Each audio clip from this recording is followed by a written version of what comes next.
عارف الفرق بين اللي بيعيش طول عمره ضحية واللي بيعيش قصته زي ما هو عايزها؟ مش الظروف ولا الحظ ولا الناس اللي حواليه. الفرق الحقيقي هو اختيار انك تكمل في دور الضحية او تختار تكون البطل. في ناس طول حياتها بتحكي عن وجعها، بيتكلم عن اللي اتخدع فيه واللي اتظلم منه واللي خان ثقته. كل ما تحاول تخرجه من اللي هو فيه يقولك ما انت مش حاسس بيا. هو مش عايز يطلع، هو اتعود على الدور، اتعود على نظرات التعاطف، اتعود يحكي بدل ما يعيش. بس في نوع تاني اتوجع برضه واتخدع واتكسر واتظلم، بس في يوم قرر حاجة بسيطة جدا: أنا مش هفضل هنا، أنا اللي هكتب حكايتي مش اللي هحكي جرحها. الضحية دايما بيدور على مبرر، بس اللي بيعمل قصته بيدور على طريق.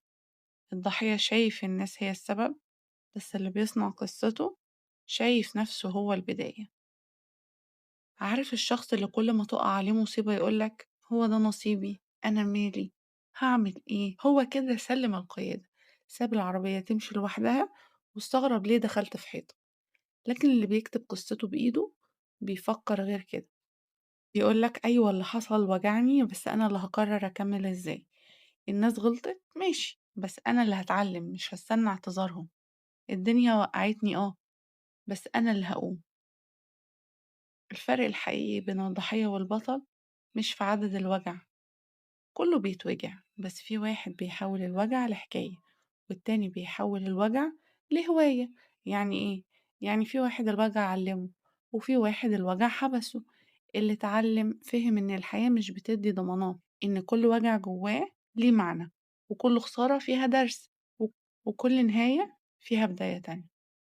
بس اللي اتحبس ده قاعد هناك في نفس النقطة، بيستنى اللي وجعه يجي يعتذر، بيستنى الدنيا تعوضه، بيستنى نفسه القديمة ترجع. بس الحقيقة مش هترجع، ومفيش حاجة بترجع. والعوض مش بيجي من الناس، العوض بيجي لما انت بتتغير. الضحية مش دايما مظلوم، أوقات بيظلم نفسه أكتر من أي حد. لما يسكت وهو عنده صوت، وأما يستسلم وهو قادر إن هو يقوم تاني ويبدأ من جديد. ويظلم نفسه برضه لما يفضل يحكي بدل ما يتحرك. في قصة صغيرة دايما بحبها: واحد كان كل يوم يشتكي لصاحبه من الشغل ومن المدير ومن الزحمة ومن الحياة. صاحبه ده كان كل شوية يسمع ويسكت، يسمع ويسكت. وفي يوم قال له بص يا سيدي، لو الكرسي اللي انت قاعد عليه ده مش مريحك هغيره. الراجل سكت وقال له بس انا متعود عليه. قال له يبقى ما تشتكيش. هو ده الفرق ببساطة: الضحية بيشتكي، البطل بيتصرف. اللي بيعمل قصته مش معناه انه مش بيتألم، بس هو بيختار الألم اللي هيكبره مش اللي يعجزه. بيعيش الموقف ويتعلم منه ويكمل، مش بيقعد فيه سنين يقول لي حصل لي كده. خد بالك، الضحية دايما عنده جمهور، الناس بتحب تسمع الدراما، بس البطل بيبقى لوحده في البداية.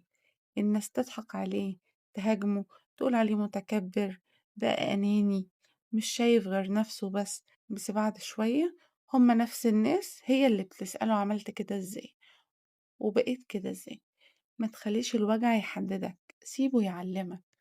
ما تخليش الغلط يكسرك، سيبه يخليك أنضج. ما تخليش اللي ظلمك يبقى هو النهاية، خليه يكون سبب لبدايتك.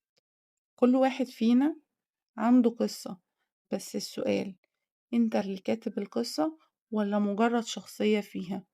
انت اللي بتقرر مصيرك ولا مستني غيرك يقرر؟ اوعى تستنى حد ينقذك، انت المنقذ. اوعى تستنى الدنيا تتغير واللي ظلمك يجي ويعتذر، خليك انت التغيير. اوعى تعيش عمرك كله شغال تحكي انا كنت. عيشها من منظور انا بقيت، او انا هعمل، او انا بعمل. في الاخر والخلاصة: الحياة غير عادلة، بس ده مش مبرر إنك تكون ضحية، لأن كل بطل مر بنفس القسوة، بس اختار إن هو يكون البطل مش الضحية. اختار تكون اللي بيكتب مش اللي بيتحكي عنه. اختار تكون اللي بيقوم مش اللي بيتألم ويسكت. اختار إنك تكون اللي بيقول في الآخر الوجع كان صعب بس أنا كبرت منه، وهو اللي كبرني. كل يوم جديد ابدأ بصفحة بيضة والقلم في إيدك. تقدر إنك تكتب قصتك زي ما أنت تستحق، مش زي ما حصل لك. والسلام.